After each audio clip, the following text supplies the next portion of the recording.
natin.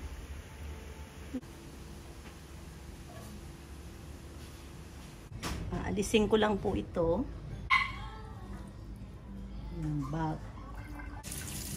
Aalisin ko rin po yung mga taba-taba ng manok. Yan. Bali 2 tablespoon na asin po. Lamas lang po. Pang-alis din po ng langsa ito. Suhugasan po natin mabuti. Ganyan na po kalinis ang tubig. Yan. Patuloyin po natin mabuti pa. Olive oil. Buyas. Ayan.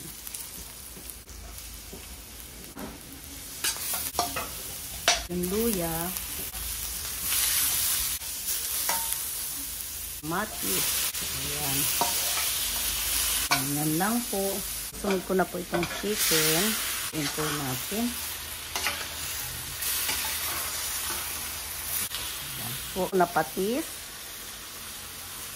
Takpan.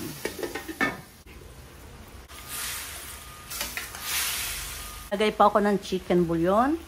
Po, leek. Ito lang po. Pangkulang po ulit. Sakit. Tingnan nyo po, nagkatas na oh. Lagyan po natin. Paminta. Gabi. Labanos. Ayan. Hala na po kayo kung gaano kadami ang gusto ninyong sabaw. Pagpapalay natin. Po ako ng konting asin. Sariwang sampalok po ang ginamit ko. Pampaasim. Po yung okrang ilalagay ko. Ayan, sili po.